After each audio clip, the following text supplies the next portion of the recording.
Bismillahirrahmanirrahim. Assalamualaikum warahmatullahi wabarakatuh. Bapak Ibu sekalian, terima kasih sudah berkunjung kembali ke channel kita Indonesia Sehati. Di sini kita sama-sama menambah pengetahuan tentang kesehatan, UKM, bisnis dan karir. Supaya Anda tidak ketinggalan video terbaru kami, silakan subscribe channel kita dengan cara menekan tombol subscribe-nya dan mengaktifkan loncengnya.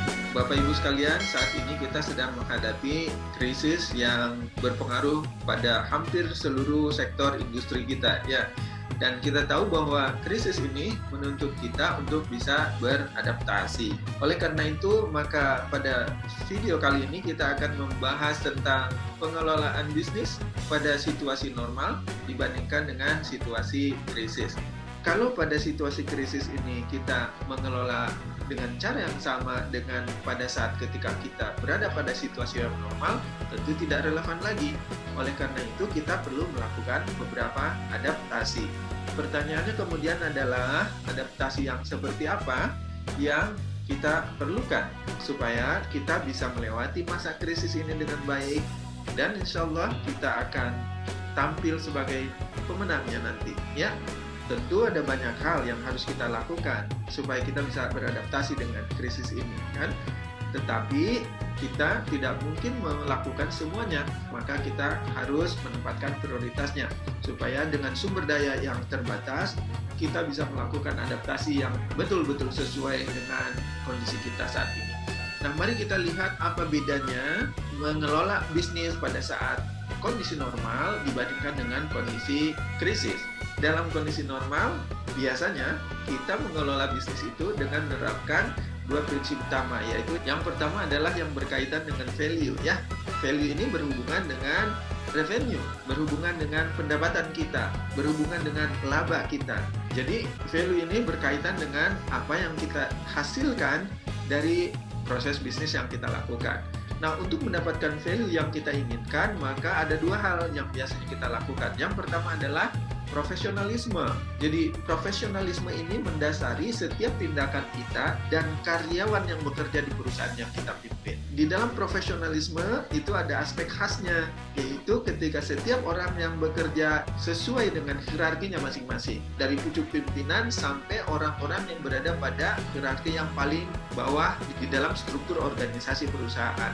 Jadi ketika setiap orang bekerja sesuai hierarki, maka itu sudah menunjukkan profesionalisme yang baik. Ketika atasan yang lebih tinggi kemudian mengintervensi ke bawah, maka itu tidak menunjukkan profesionalisme. Dan profesionalisme juga ditandai dengan kesediaan setiap orang untuk bekerja sesuai dengan job description-nya masing-masing. Apabila saya di bagian penjualan, maka saya bertanggung jawab terhadap aspek-aspek penjualan. Kemudian saya berusaha untuk mewujudkan seluruh aspek yang diinginkan oleh perusahaan dalam bidang penjualan.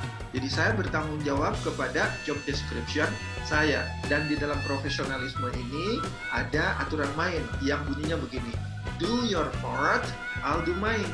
Jadi lakukan tugas-tugas bagian Anda dan saya akan melakukan tugas-tugas bagian saya. Dengan prinsip ini, maka setiap departemen di dalam perusahaan menjalankan tugasnya masing-masing, dan pada akhirnya setiap departemen atau individu itu berkontribusi kepada pencapaian perusahaan secara keseluruhan, gitu ya. Dan karena dalam bisnis itu pasti ada problem, maka profesionalisme itu juga berkaitan dengan bagaimana caranya kita memecahkan masalah itu.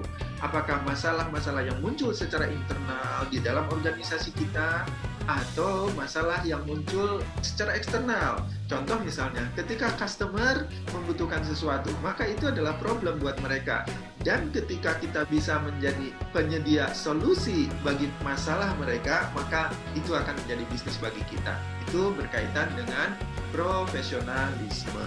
Di dalam value juga ada aspek yang kedua, yaitu manajemen. Kalau profesionalisme itu berkaitan dengan hierarki, job description, kemudian fungsi problem solving, sedangkan di dalam manajemen, maka ini berkaitan dengan bagaimana kita mengelola sumber daya yang dimiliki oleh perusahaan. baik sumber daya manusia maupun sumber daya yang lainnya. Contoh misalnya kita mempunyai bahan baku, kemudian kita mempunyai alat produksi, lalu kita juga mempunyai sejumlah capital atau cash gitu ya, atau kita juga mempunyai aspek-aspek yang lain di dalam organisasi yang mana ketika seluruh aspek itu dikelola dengan baik maka akan menghasilkan kinerja perusahaan yang sesuai dengan harapan.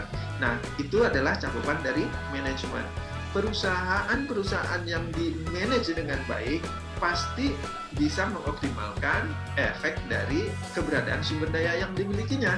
Sebaliknya, perusahaan-perusahaan yang memiliki sumber daya yang beragam dan sangat banyak, tetapi tidak dikelola dengan baik, biasanya tidak akan bisa menghasilkan kinerja yang sesuai dengan yang diharapkan. Jadi dengan adanya manajemen itu, maka semua sumber daya yang kita miliki itu digerakkan sedemikian rupa sehingga menghasilkan sesuatu yang kita inginkan.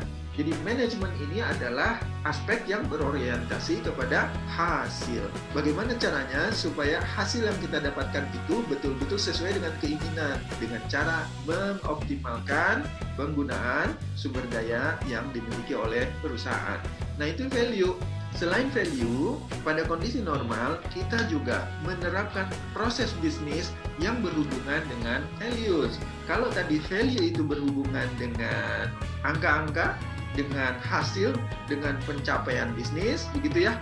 Sedangkan values itu berhubungan dengan tata nilai, tentang etika bisnis, tentang sesuatu yang menjadikan kita sebagai pelaku bisnis yang baik. Lalu di dalam kelompok values ini kita mengenal dua aspek besar. Yang pertama adalah kewirausahaan. Kewirausahaan ini membahas tentang kemampuan kita untuk melihat peluang dalam segala situasi. Jadi cirinya wirausahawan itu kan mereka selalu melihat adanya peluang dalam setiap situasi. Contoh misalnya kalau orang biasa yang bukan wirausahawan ketika berkendara begitu, kemudian berhenti di perempatan jalan, lalu di perempatan itu ada lampu merah. Apa yang dilakukan? Yang dilakukan oleh seseorang yang bukan wirausahawan, biasanya mereka berhenti saja. Ya sudah, paling menginjak rem kan, kemudian menunggu lampu merah menjadi hijau, setelah itu jalan lagi, kan begitu. Tapi seorang wirausahawan ketika lampu merah berhenti itu dia melirik-lirik ke kiri dan ke kanan, kemudian dia menyimpulkan bahwa ini lokasi yang bagus nih untuk dijadikan tempat usaha misalnya. Nah, itu adalah salah satu ciri dari kewirausahaan, karena kewirausahaan itu menentukan apakah kita melihat situasi yang kita hadapi itu sebagai peluang atau hambatan. Maka di dalam kewirausahaan kita membutuhkan apa yang disebut dengan kreativitas. Nah, orang-orang yang bukan wirausahawan biasanya tidak dituntut untuk kreatif. Sedangkan orang yang sudah berkomitmen untuk menjadi wirausahawan, maka secara otomatis dia dituntut untuk berpikir kreatif, untuk membuat sesuatu yang kreatif, untuk melakukan sesuatu dengan cara yang kreatif. Sehingga apa yang dihasilkannya melalui kreativitas itu menjadi sesuatu yang bernilai bagi orang lain. Dan itulah yang kemudian menjadikan bisnis kita berjalan dengan baik. Nah, selain kewirausahaan, aspek yang kedua di dalam values ini adalah leadership. Tentu saja, di dalam semua organisasi yang bagus selalu ada kepemimpinan yang bagus. Jadi organisasi atau perusahaan tidak mungkin jadi bagus tanpa kepemimpinan yang bagus. Nah, kenapa leader itu atau pemimpin itu sangat penting? Karena leaderlah yang akan membawa organisasi atau perusahaan itu untuk bergerak ke depan. Ya, dengan leader yang punya visi yang besar, maka organisasi itu mempunyai peluang untuk menjadi besar. Tapi kalau leadernya punya visinya kecil saja, maka otomatis perusahaan itu tidak akan dibawa untuk berlari, untuk berkembang lebih besar. Nah, demikian pula halnya kalau leadernya mempunyai misi yang besar, maka organisasi itu dengan sendirinya akan terdorong untuk melakukan hal-hal yang besar. Sebaliknya, kalau leadernya memiliki misi yang kecil saja, dengan sendirinya organisasinya akan mengerjakan hal-hal yang kecil saja. Jadi leader itu menentukan cita-cita organisasi dalam jangka panjang. Nah, dengan cita-cita organisasi itu, maka leader menjadi orang yang sangat penting untuk menanamkan sistem nilai. Sekalipun demikian, Bapak Ibu sekalian, memiliki visi dan misi yang besar itu tidak cukup untuk menjadikan bisnis kita berkelanjutan. Maksudnya, bisnis itu bukan bisnis yang bisa bagus dalam waktu yang pendek, kemudian setelah itu menghilang. Kita kan ingin agar bisnis itu bisa terus-menerus ada gitu ya, bisa terus-menerus eksis. Bukan hanya bisnis musiman, melainkan bisnis yang tetap ada di dalam segala kondisi. Nah, untuk bisa terus eksis dalam jangka waktu yang sangat panjang, maka organisasi bisnis itu membutuhkan lebih dari sekedar visi, misi, dan cita-cita organisasi.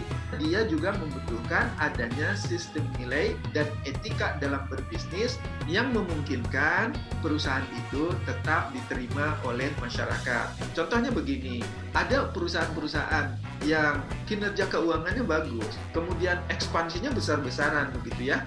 Tetapi karena perusahaan itu tidak mempunyai etika bisnis yang bagus, belakangan diketahui itu bahwa ternyata cara pengelolaan perusahaan itu melanggar nilai-nilai integritas misalnya. Maka perusahaan itu akhirnya dianggap bersalah atau perusahaan itu tidak disukai lagi oleh publik.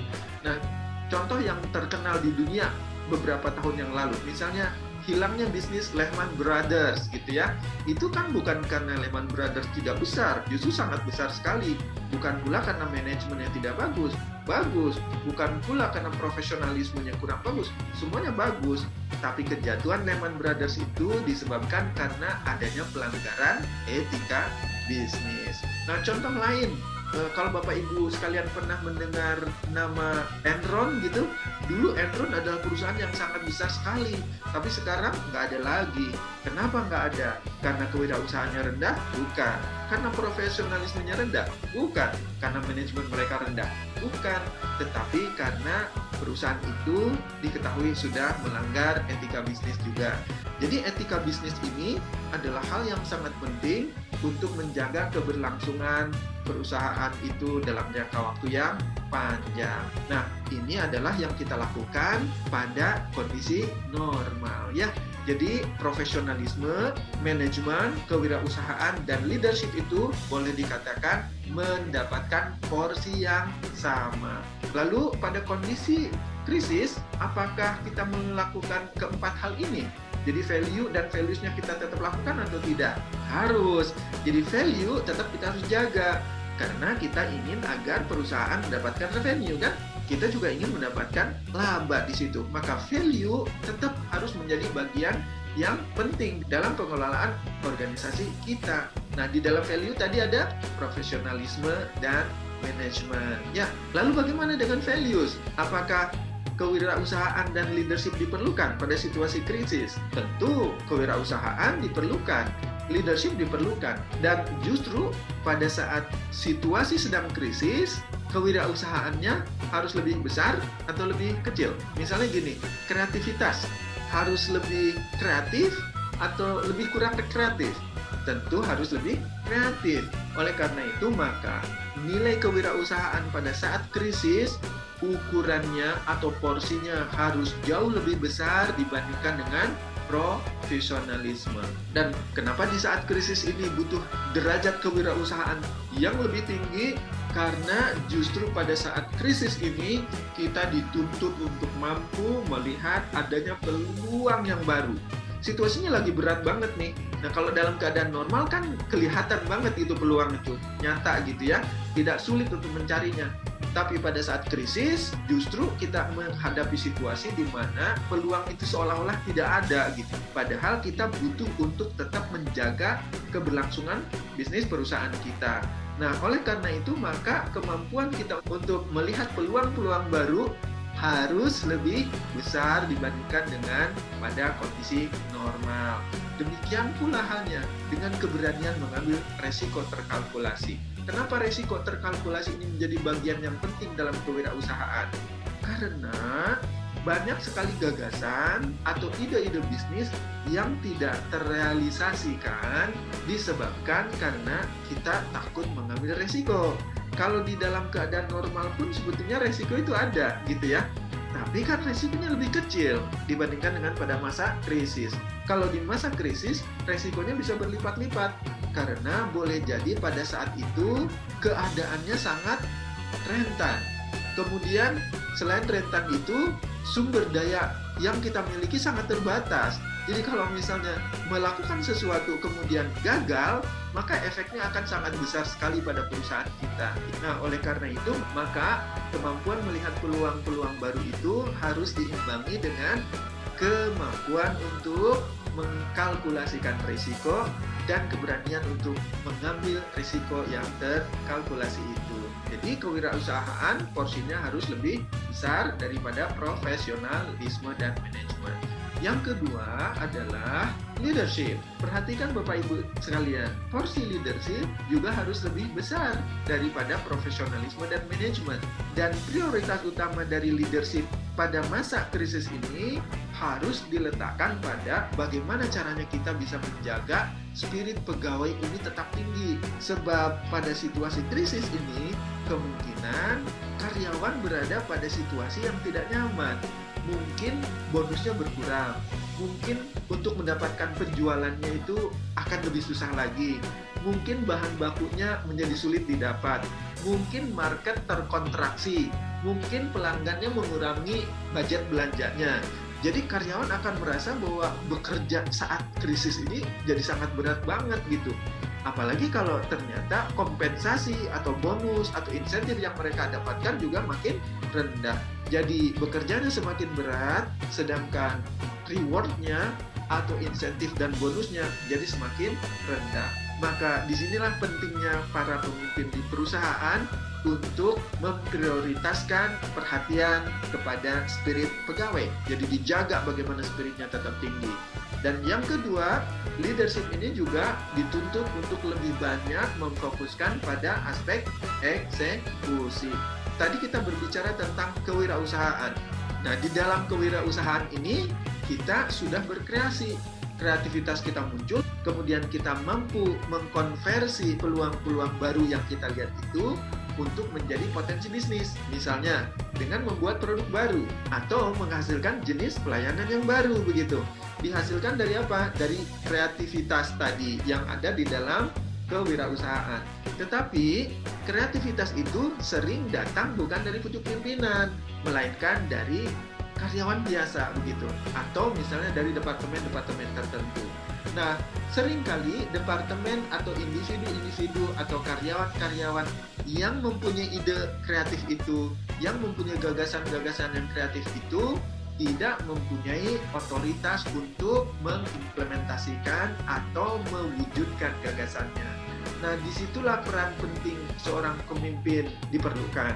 Jadi ketika karyawan di perusahaan kita menghasilkan ide-ide yang kreatif, ide-ide yang memungkinkan kita untuk mengkonversi peluang-peluang yang ada itu menjadi bisnis-bisnis baru, jangan sampai kemudian ada resistensi dari organisasi.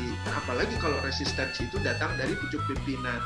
Dalam banyak situasi, keputusan pucuk pimpinan itu sangat penting untuk menentukan apakah gagasan-gagasan kreatif yang dihasilkan dari proses melihat peluang-peluang baru itu bisa diimplementasikan atau tidak. Jika itu bisa diimplementasikan, maka itu akan menjadi sumber pendapatan baru bagi perusahaan.